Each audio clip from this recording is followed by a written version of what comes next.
The text message lit up my phone while I was sitting in my office, buried in quarterly reports that only reminded me how far I had come in life. It was short, sharp, and laced with that kind of false sweetness only she could manage. Remember to pack casual clothes for the beach house this weekend. Nothing fancy, it's just family. My mother-in-law's words always carried that undertone, a sly reminder of where she thought I belonged in the hierarchy she created around herself. Just family, just.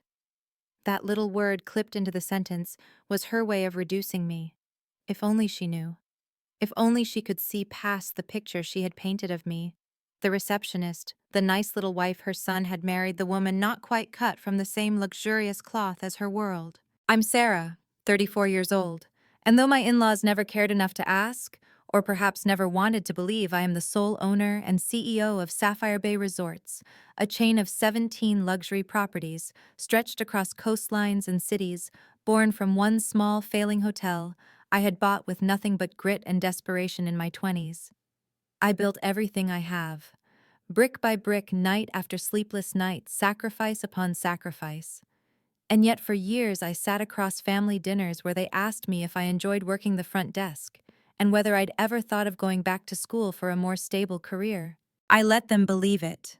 Maybe I was too tired to correct them. Maybe I wanted to see who they were when they thought I had nothing.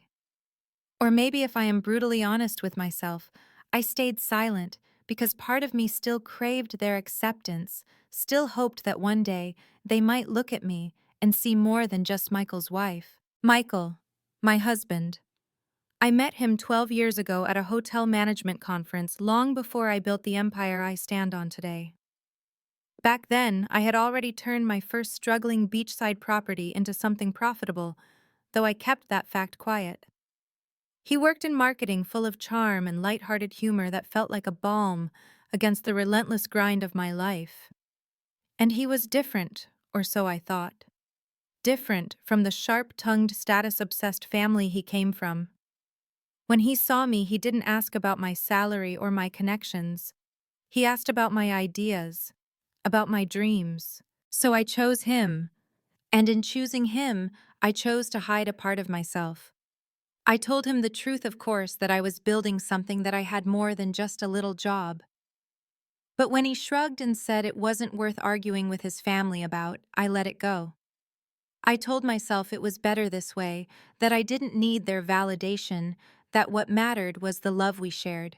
But love isn't enough when respect is missing. The annual family beach trip had become Regina's stage. Every year, she would rent the grandest beach house in Sapphire Bay, my Sapphire Bay, though she never knew, and preen like a peacock in front of her friends and relatives. She would sip champagne on the terrace, laugh about how she treated the family to luxury, and make sure everyone saw her as the matriarch who held them all together. I let her have that illusion. For 5 years, I let her write that story.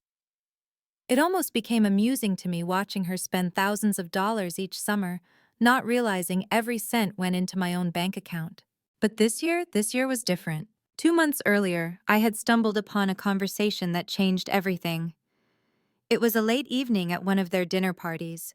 I was walking back from the bathroom when I heard their voices, Regina and Amanda, my sister-in-law, low, conspiratorial, sharp with disdain. "It's time Michael traded up," Regina was saying, her words like acid dripping through the air. "Jessica from his office would be perfect. Her father owns half of downtown. Sarah's sweet, but she's just not our caliber." Amanda laughed softly. "This beach trip will be the perfect chance to show Michael the difference between class and, well, you know." I froze in the hallway, my hand tightening around the key card in my pocket. That key card embossed with my name and title, a symbol of everything they refused to see. They wanted to replace me. They wanted to parade some polished young woman in front of my husband and let him compare as if I were some outdated piece of furniture. I didn't cry. I didn't storm in to confront them. I simply walked away, calm on the outside, but burning inside with a rage I had never let myself feel before. That was the night I decided this year's beach trip would not be like the others. It wasn't just about revenge, it was about truth, about letting them choke on the reality they had ignored for so long. When Friday afternoon arrived, I made sure to be the first one at the house. Not through the main gate, of course. I had my own private access road, the kind only owners and top-level staff used. My team knew me well, and they had everything prepared just as I wanted. The rooms pristine, the terrace table set with understated elegance, the kind of details Regina always claimed she orchestrated herself. I slipped into a simple sundress one Regina would undoubtedly sneer at, probably muttering something about Target fashion. I wanted to play the role she expected me to play just long enough to let her reveal herself again, just long enough for the mask to fall. When they arrived, it was as predictable as a script. Regina led the convoy in her gleaming Mercedes SUV, stepping out with the air of a queen surveying her kingdom. Michael kissed me quickly on the cheek, distracted, while his mother immediately began critiquing the decor as though she had designed the house herself.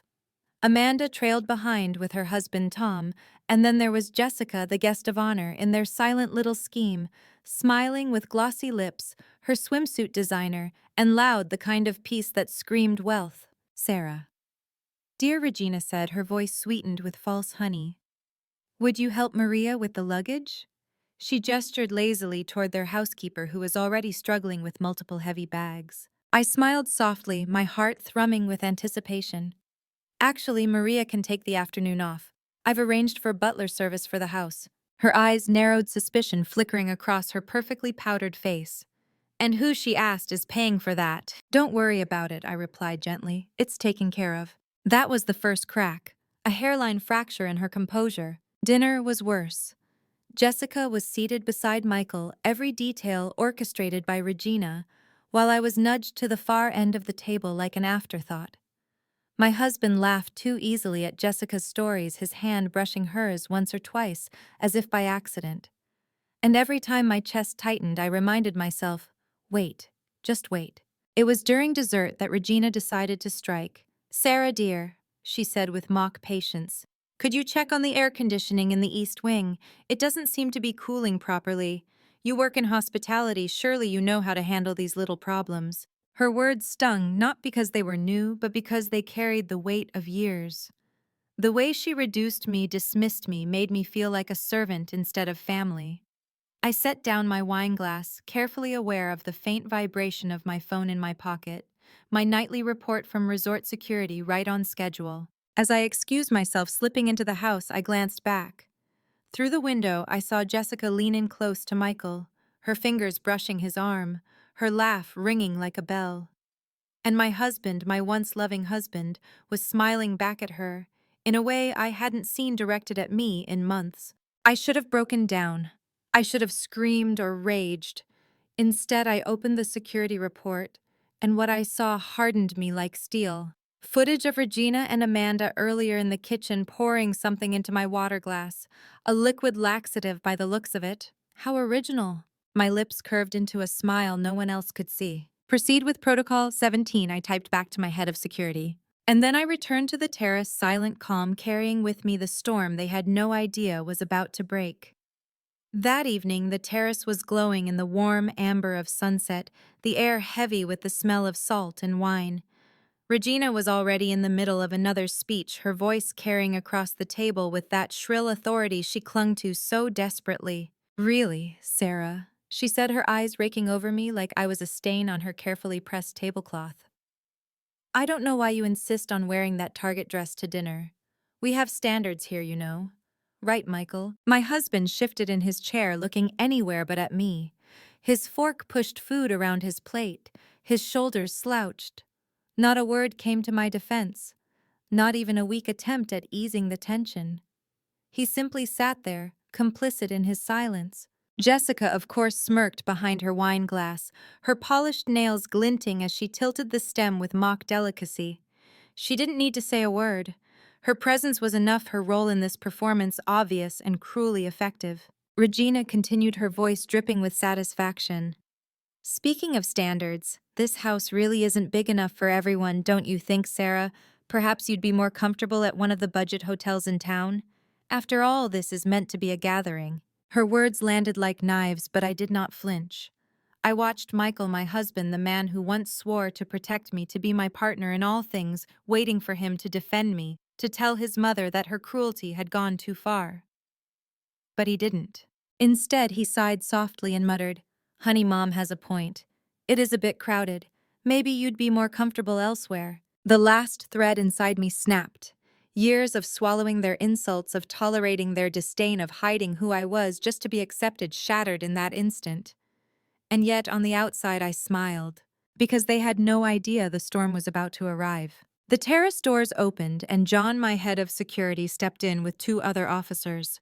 Their presence was like a crack of thunder in the still evening. "Mrs. Chen." He addressed me formally, his voice steady and professional. "Is everything all right?" Regina nearly leapt from her chair, her eyes blazing. "Who are you? How dare you interrupt our family dinner?" She whirled toward me, her tone snapping into command.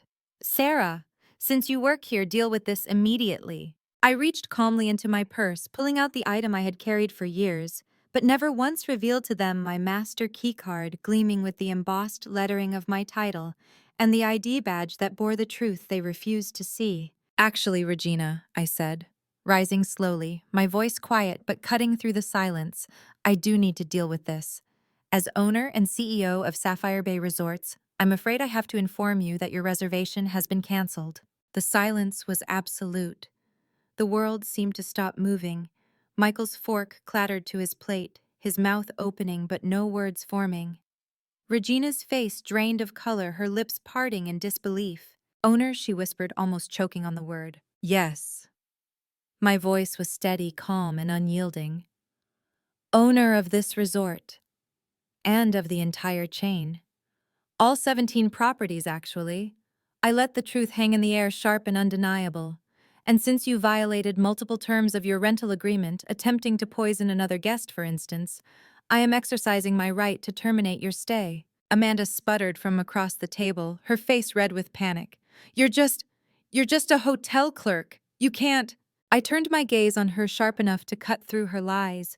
"That's what you chose to believe because it made you feel superior. I've owned this resort chain for 12 years, and I let you treat me like the help because I wanted to see who you really were. Congratulations, you showed me." The air was thick with shock, with the sound of hearts pounding and breaths caught in throats. And then I turned to Michael, my husband, the man who had betrayed me not with infidelity but with silence, with cowardice. "I'm disappointed, Michael," I said, my voice low, almost tender. "But I'm not surprised. You'll be hearing from my lawyer about the divorce proceedings." His face went pale, his hands trembling on the table. "And Jessica?" I continued, shifting my gaze to the woman who suddenly looked very small in her expensive dress. "You might want to update your resume. I've just acquired a controlling interest in your father's company.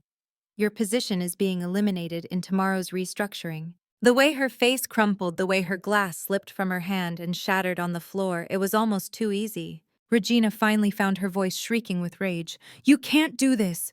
We have a contract." "The contract you never bothered to read," I said evenly. "The one that gives me full authority to evict guests for cause. John, please escort them out. Their belongings will be delivered to whatever accommodations they can find in town." I paused, letting my eyes linger on Regina. "Though I should warn you, I own every luxury property within a 50-mile radius.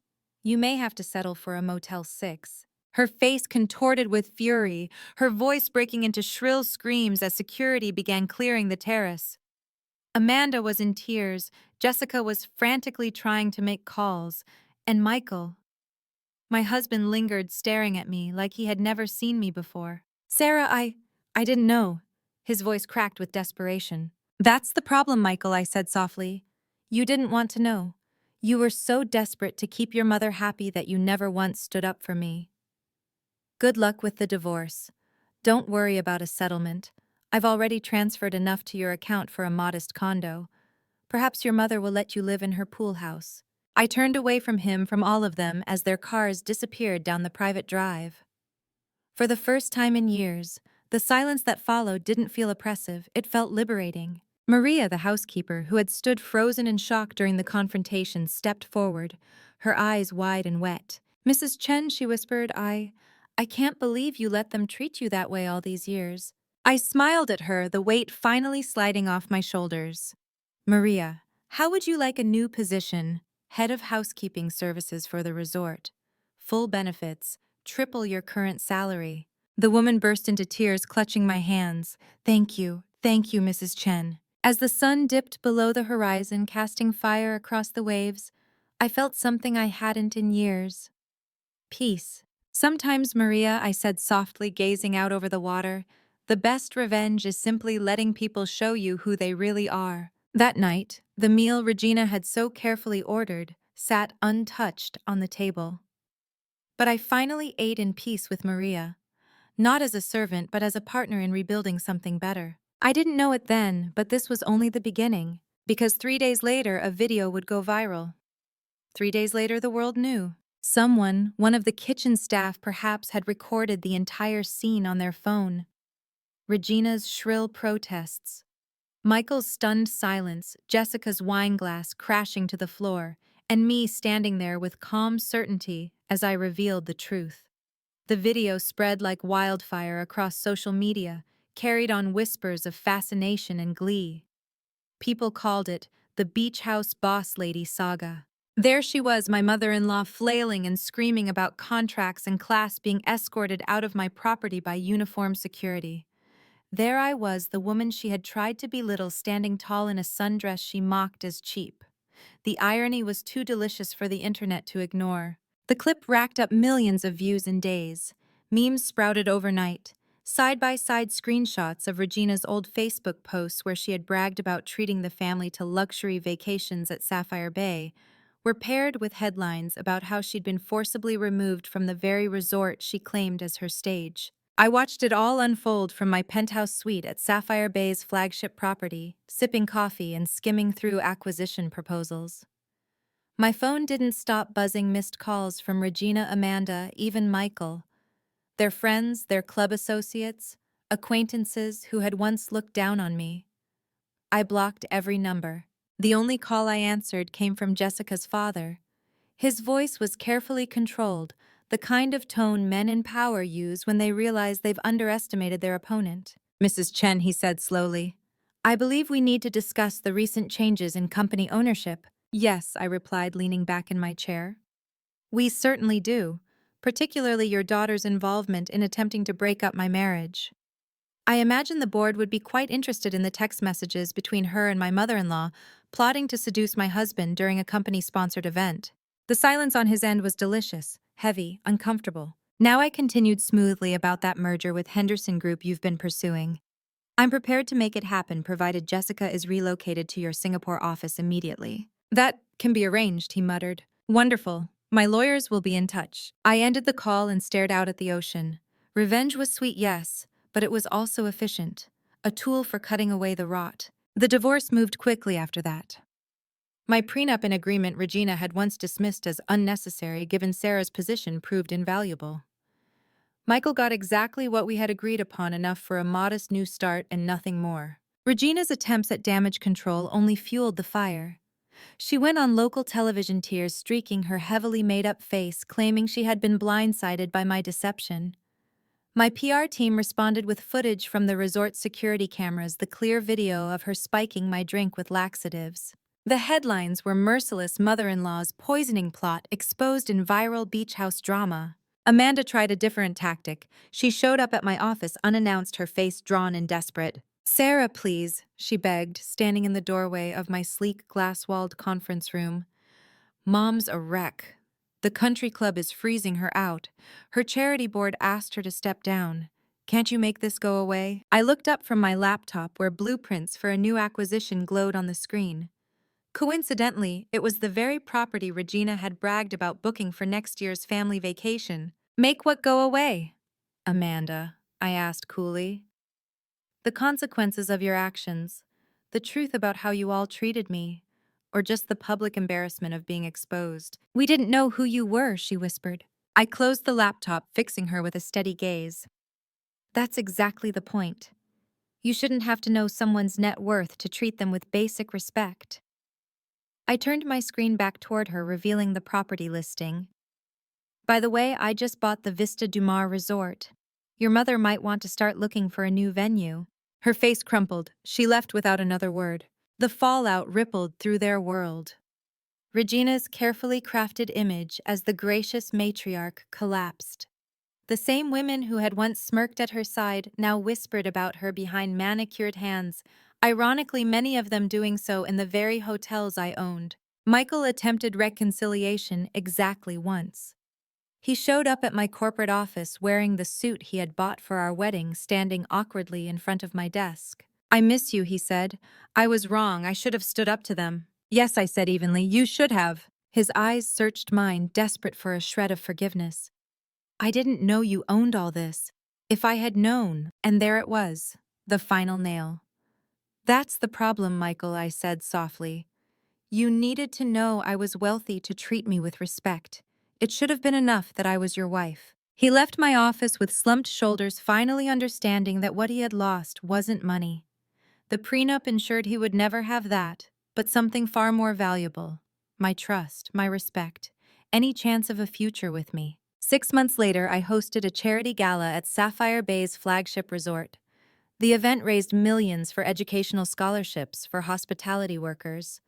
People who, like me, once had started at the bottom and deserved a chance to climb higher. Maria, now my head of housekeeping, gave a moving speech about opportunity and dignity. She spoke of the difference one act of kindness could make.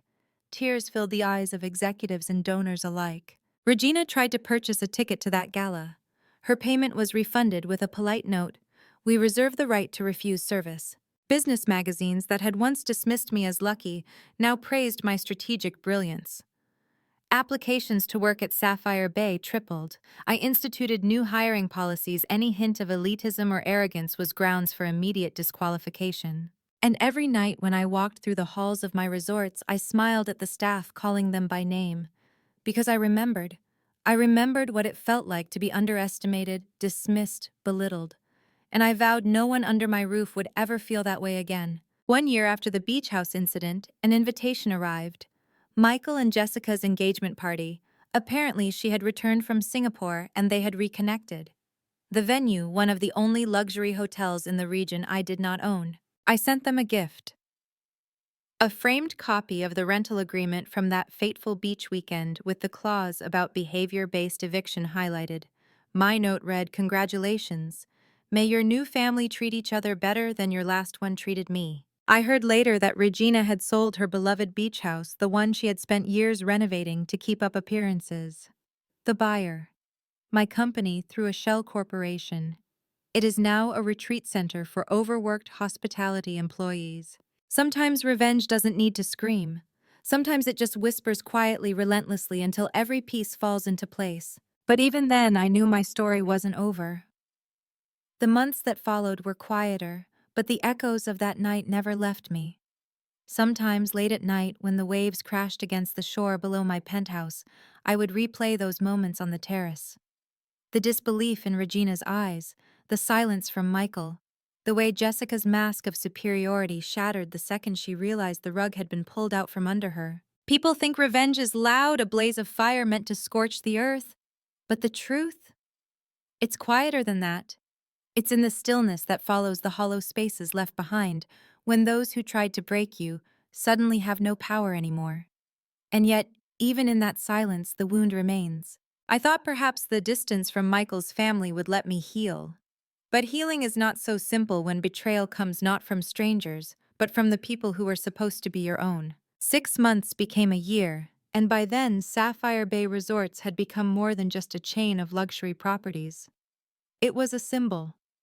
Journalists called me a visionary leader. Former skeptics applauded my tenacity. My employees, many of whom had once been overlooked or dismissed by others, thrived under policies I shaped with one guiding principle: dignity for everyone. And yet, behind the success, there were nights when the silence pressed too heavily against me. I would pour a glass of wine, sit on my balcony overlooking the glittering pool below, and wonder how I could have ever been so blind. I loved Michael once, truly deeply. I loved the man who made me laugh in hotel lobbies and whispered promises in the dark. But that man had vanished long before the terrace confrontation. He had slowly allowed himself to be hollowed out by the shadow of his mother's approval until there was nothing left for me to hold on to. When the letter came from him nearly 18 months after our divorce, I almost didn't open it. But curiosity has a way of prying you open. His handwriting was shaky, his words clipped. "Sarah, I know you won't come, but I wanted you to see what rock bottom looks like. You were right about everything. I'm sorry I didn't see it sooner." Enclosed was an invitation to his wedding with Jessica. The venue, a budget hotel ballroom. The irony nearly made me laugh out loud. The man who once allowed his family to belittle me for not being their caliber was now celebrating his second chance at love beneath fluorescent lights and peeling wallpaper. I sent them a gift, a booking confirmation for the honeymoon suite at our Singapore property. It didn't exist, of course, but sometimes the sharpest lessons are best learned the hard way. Still beneath the bitter amusement there was a pang I couldn't ignore. Not for him, not for them, but for the years I had wasted trying to mold myself into something worthy of their acceptance. That was the cruelest betrayal of all, that I had silenced myself. 2 years after the beach house incident, I sat in my office reviewing the acquisition papers for a small but exclusive country club. The very one where Regina had ruled her little empire for decades, her voice always the loudest, her gossip the sharpest. "Mrs. Chen," my assistant said softly, handing me the final paperwork. "There's one small detail you should know. Mrs. Regina Wallace holds a lifetime membership." I stared at the document, my pen hovering over the signature line. 1,000 memories rushed back: the way she sneered at my dresses, the way she dismissed my career, the way she orchestrated Jessica's presence like I was nothing more than a placeholder. I smiled slowly. "Please inform Mrs. Wallace that under new ownership, all memberships are subject to review. Her presence may make other members uncomfortable." I used her own words, the same ones she once spat at me on the terrace, when she suggested I move to a budget hotel because my presence wasn't suitable. The letter was delivered the same day she received an invitation to Michael and Jessica's wedding. A wedding held not at a resort, not at a country club, but in that budget hotel ballroom. The photograph later made its way to me. Plastic tablecloths, wilting flowers, Jessica's forced smile. It should have satisfied me, but instead I felt something stranger. Pity. Because in the end they had built their house of cards on appearances, on fragile illusions of wealth and status. And when the truth knocked it down, they were left scrambling, clutching at scraps while the world laughed. I took the lifetime membership fees Regina had once paid the club and redirected them into our scholarship fund. The first recipient, Maria's youngest daughter, who dreamed of becoming a hotel owner someday. The look on her face when she received that acceptance letter to Cornell's hotel management program reminded me why I had fought so hard, not just for revenge, but for something better. But I would be lying if I said the past didn't still haunt me. Sometimes when I walked the halls of my resorts, hearing the quiet hum of staff conversations, I would catch glimpses of myself years ago, smiling politely while being dismissed, standing silently, as others laughed, folding in on myself so as not to take up space. And then I would remember the wine glass. I had kept it, the one Regina tried to spike with laxatives. It sat in a display case in my office, gleaming beneath soft light.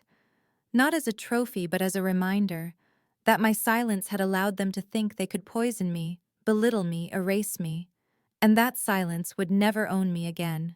There were still whispers in society circles. Some said I had gone too far. Others said I had been too kind. But I stopped listening, because the truth was simple: I had finally stopped living for their approval. And as much as revenge had its place, the real victory was this: I had learned to define my worth on my own terms. I sometimes wonder what would have happened if I had spoken up sooner, if I had revealed who I was on the very first day Regina called me just a receptionist. Would anything have been different? Would Michael have looked at me with more respect? Or would it have only sped up the collapse of our marriage? These questions come to me in the quiet hours when the ocean is still and the weight of memory feels heavier than the waves themselves. Because while the world saw a triumphant story of revenge, a viral video, a matriarch toppled, poetic justice delivered, what they didn't see was the wreckage inside me. The betrayal had scarred me deeper than I wanted to admit. Not Regina's insults, not Amanda's giggles, not even Jessica's smug little smiles, those I could have endured. What stayed lodged inside my chest like a shard of glass was Michael's silence. His inability or unwillingness to stand beside me when it mattered. Love cannot survive in silence. When we divorced, I told myself I was free, and in many ways I was.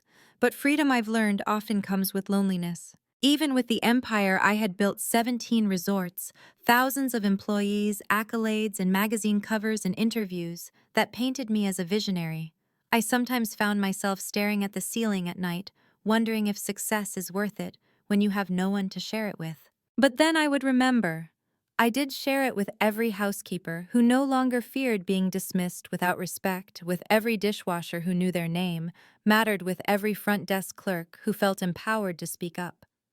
That was my family now. And maybe, just maybe, that was enough. Still, the universe has a way of circling back, reminding you that the past is never as far behind as you'd like to think. One evening, nearly 3 years after the beach house incident, I was reviewing contracts for a new property in Miami when my assistant walked in hesitant. "Mrs. Chen," she said softly, "you should know. Regina's been seen outside the resort again, driving by slowly, stopping at the gates." I leaned back in my chair, the Miami papers forgotten. I'd seen her car before, idling just beyond the security cameras. I imagined her staring at the Grand Sapphire Bay sign, my name etched in gold across the stone arch. I wondered what ran through her mind when she saw it. Regret, rage. A hollow echo of the pride she once carried so fiercely. She had lost everything that defined her social circle, her country club membership, her carefully curated image, and yet even in ruin I doubted she had found humility. Sometimes I pitied her, other times I pitied myself for ever craving her approval. But life, as I had learned, never stopped moving. At Sapphire Bay, we expanded our scholarship program. Maria's daughter, our first recipient, sent us postcards from Cornell, her words filled with gratitude. Her younger sister followed in her footsteps, determined to make her own mark. I saw in them a mirror of my younger self, hungry, determined, unshakable. That more than anything gave me hope, that maybe my pain, my betrayal, could be repurposed into something that lifted others. And yet the past had one more twist to offer. It was during a routine review of business acquisitions. The papers were familiar, the numbers all blurring together, until one line caught my eye. The country club, Regina's country club. The same place where she had once held court, her voice dripping with superiority, her friends hanging on her every word. The ink was barely dry on the purchase. I owned it now. "Mrs. Chen," my assistant said cautiously, "there is a matter to resolve. Mrs. Wallace still holds a lifetime membership." I stared at the file, silent for a long moment. Then I smiled. Not the sharp smile of revenge, not the bitter smile of vindication, but something quieter, resigned. "Please inform Mrs. Wallace," I said softly, "that under new ownership, all memberships are subject to review. Her presence may make other members uncomfortable." The words tasted familiar. They were hers once, aimed at me. Now they came full circle. The letter was delivered the same day she received Michael and Jessica's wedding invitation. A ballroom at a budget hotel. The contrast between who they wanted me to be and who they had become was almost too stark to believe. But by then, I no longer needed the satisfaction of their downfall. Because I had learned something far more important. Real power isn't in revenge. It isn't in wealth or status or even the public humiliation of those who wronged you. Real power is in choosing who you become after the fire. For me, that meant turning the ashes into something alive: scholarships, policies, opportunities. It meant making sure no one under my care was ever treated the way I had been. It meant refusing to let their cruelty define me. Still, I kept the wine glass, the one Regina had tried to spike with laxatives. It sits in my office to this day, encased in glass, a relic of a night that changed everything. Not as a trophy, but as a reminder: silence is complicity. Never again would I let my silence be mistaken for weakness. And sometimes when I look at that glass, I think of Michael. His letter, his regret, his small life lived in the shadow of choices he was too weak to make. He wanted me to see what rock bottom looked like, but I already knew. Rock bottom isn't losing money or status. Rock bottom is losing yourself. I learned that the hard way. But I also learned how to rise. I think about that night at the beach house often. Not in anger, not anymore, but in reflection. The way the candles flickered across their stunned faces when I finally showed them who I truly was. The way my own heart pounded, not from fear, but from the sheer relief of finally stepping out of the shadows I had built around myself. For years, I had let their words chip away at me. Just family. Just a receptionist. Just not our caliber. That word just became a cage I carried with me everywhere. And the saddest part is that I let it. I let their judgment weigh more than my own truth. The lesson I learned painfully, brutally, is that no one can put you in a cage unless you hand them the key. And I had handed it over willingly, desperate for approval from people who never once cared enough to truly see me. But that night, when I stood on that terrace with the ocean roaring behind me and the truth heavy in my hand, I took the key back. The years that followed have been both lonely and liberating. Lonely because there are nights when I lie awake and remember the girl I was when I first fell in love with Michael. The one who believed his laughter was different, who believed that his heart was strong enough to stand apart from his family's cruelty. That girl was naive, yes, but she was also hopeful. And sometimes I miss her. But liberating because I no longer live in silence. Because I know now that dignity is not something anyone else can give you. It is something you claim for yourself and protect with everything you have. Sapphire Bay Resorts is thriving. We've expanded into new countries, built new retreats that blend luxury with compassion, and redefined what it means to serve. The name Sarah Chen is no longer hidden behind closed doors. It is etched into buildings, written in magazines, spoken with respect. But what matters most to me is not the recognition. It is the culture. We've built a place where no one is just anything. I sometimes see Regina's car still slowing near the gates. I wonder what she thinks when she sees my name glowing above the entrance. Does she remember all the times she called me small? Does she remember the poison in her words, more than the poison in that glass? Does she remember the night she lost her power? Because I finally decided to stop playing small. I don't hate her anymore. Pity perhaps, yes, but not hate. Because in a strange way she gave me something invaluable. By trying so hard to diminish me, she forced me to face the truth of my own strength. Michael, too, crosses my thoughts sometimes. The letter he sent before his wedding to Jessica still sits in a drawer, its edges worn from the times I reread it in disbelief. I wanted you to see what rock bottom looks like. He thought rock bottom was losing me, losing the wealth he never valued, losing the life he assumed would always be there. But I knew better. Rock bottom is when you no longer recognize yourself. And that, sadly, was where he had been long before the terrace showdown. The irony of their lives, now a budget ballroom wedding, dwindling reputations, whispers behind their backs, doesn't give me joy anymore. It gives me clarity. Because wealth fades, status crumbles, appearances rot away. But character, that's the foundation that lasts. I have mine, they lost theirs. Years later, when I walk through the halls of my resorts, I often pause at the framed photographs of our staff, smiling, celebrated, honored. We showcase them like art because they are the heart of everything. And sometimes as I walk past, I see my own reflection in the glass, and remember the woman who once stood silent while others laughed at her. She is still inside me, but she is no longer afraid. I've kept one symbol from that night, the wine glass Regina spiked.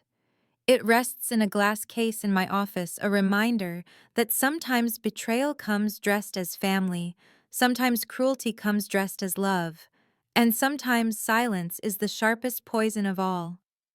But it is also a reminder that you can survive it, that you can rise above it, that you can build a life so strong no amount of venom can touch it. So when people ask me what the real lesson of my story is, I tell them this: never let anyone else define your worth. Never shrink yourself to fit into a place that was never meant to hold you. And never confuse silence with peace, because true peace only comes when you stand fully in who you are. That night at the beach house wasn't just the end of my marriage. It was the end of a lifetime of seeking validation in the wrong places, and it was the beginning of a new life where I no longer asked to be seen. I demanded it by being unashamedly myself. And if you're listening to this, if you've ever felt small under someone else's shadow, I want you to know you are not just anything. You are everything you decide you are. If this story touched you, if you felt even a spark of recognition in my words, I ask you from the bottom of my heart, Like this video, share it with someone who needs to hear it, and subscribe for more stories that reveal the truths we so often hide. And please leave a comment. I want to hear your stories too, because every voice matters. Yours matters.